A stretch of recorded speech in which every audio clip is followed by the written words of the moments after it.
اور پھر 2024 اپنی تمام تر رہنائیوں، شہنائیوں اور بہت سے طوفان اپنے دامن میں سمیٹ کر رخصت ہونے کو ہے۔ عزیزان گرامی، آج 2024 کا آخری دن ہے، تو میں آج کی اس نشست میں پاکستانی سیاست میں آنے والے اتار چڑھاؤ اور حقیقت میں پاکستان نے معیشت کے میدان میں جو کارنامے سر انجام دیے اور پاکستان کے اسٹاک ایکسچینج اور معاشی ترقی کن بلندیوں تک پہنچی ان پر بات کریں گے۔ لیکن آگے بڑھنے سے قبل میں آپ سے درخواست کروں گا کہ اگر آپ نئے ہیں ہمارے چینل پر تو اس ویڈیو کو دیکھیے، لائک کیجیے، شیئر کیجیے، کمنٹ کیجیے اور ہمارے چینل کو سبسکرائب کیجیے تاکہ میرا اور آپ کے ساتھ جڑا رہے۔ ناظرین کرام، اس کہانی کا آغاز ہوتا ہے جنوری کے مہینے سے، جب ورچوئل کانفرنسز کے ذریعے پی ٹی آئی نے ایک بیانیہ بنانے کی کوشش شروع کی کہ اگلے ماہ یعنی فروری میں ہونے والے الیکشن سے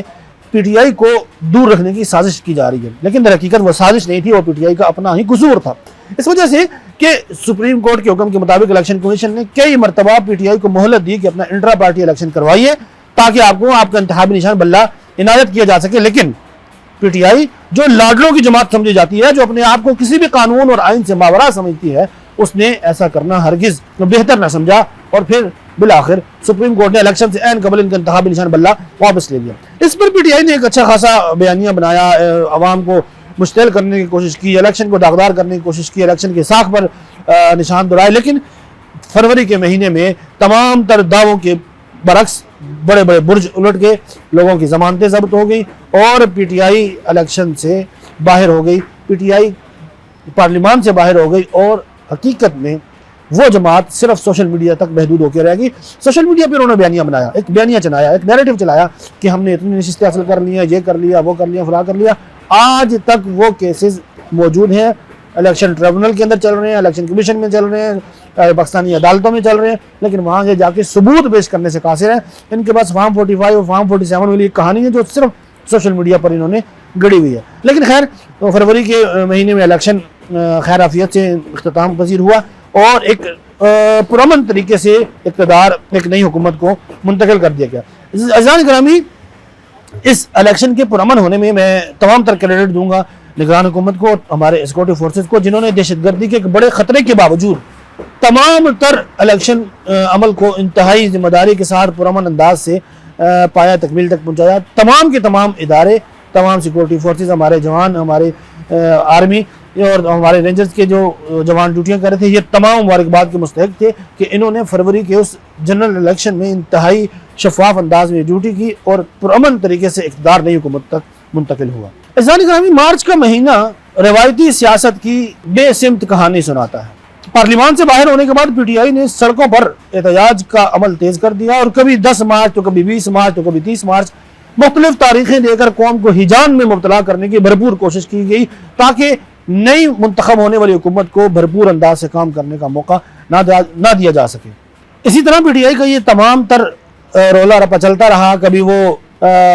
فائنل کال کی کال دیتے، کبھی وہ فوجی مصنوعات کے بائیکاٹ کا اعلان کرتے، کبھی وہ ترسیلات زر روکنے کے لیے بیرون ملک اوورسیز پاکستانیوں کو اس بات کے اوپر مجبور کرنے کی مہم چلاتے، کبھی وہ لاہور پر لشکر کشی کا ارادہ کرتے اور کبھی پاکستان میں ایس سی او سمٹ جو ایک انتہائی تاریخی قدم تھا اس دوران احتجاج کرنے کا ایک مکروہ اور ناپاک منصوبہ بناتے۔ تو ان تمام تر باتوں کے باوجود یہ سال گزر گیا۔ اس سال پاکستان نے بہت اہم کارنامے سر انجام دیے۔ پاکستان میں ایٹمی بجلی گھر، پاکستان کا سب سے بڑا 1200 میگا واٹ بجلی پیدا کرنے والا ایٹمی گھر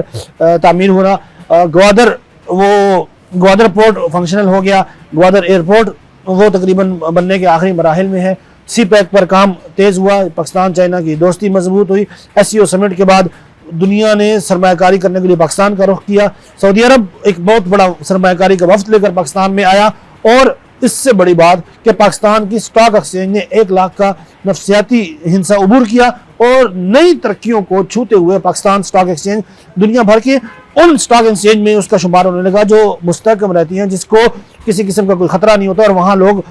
بلا خوف و خطر نہ صرف حصص کا کاروبار کر سکتے ہیں بلکہ شیئر خرید سکتے ہیں، بیچ سکتے ہیں اور پیسہ کاروبار کے اندر لگاتے ہیں۔ دیکھیں، سٹاک ایکسچینج اوپر جاتا ہے، ترقی ہوتی ہے، لوگ سرمایہ کاری کرتے ہیں، سرمایہ کاری کے نتیجے میں روزگار کے نئے مواقع آتے ہیں۔ تو میں سمجھتا ہوں یہ حکومت کی درست پالیسیاں تھیں۔ اسی سال حکومت نے یہ اعلان کیا کہ ہمارا آئی ایم ایف کا آخری پروگرام ہے، ہم مزید انشاءاللہ اس کے بعد آئی ایم ایف کے پاس نہیں جائیں گے۔ لوڈ شیڈنگ کو ختم کرنے کے لیے یہ چشمہ کا جو ایٹمی بجلی گھر ہے یہ بنانے کا فیصلہ کیا گیا اور اس کے ساتھ ساتھ بہت سارے ایسے منصوبے شروع کیے جس منصوبوں کی وجہ سے عوام کو فائدہ ہوا اور عوام نے یہ سمجھا کہ یہ حکومت درست ٹریک پر کام کر رہی ہے۔ صرف عوام نے نہیں بلکہ پاکستان ہی نہیں بلکہ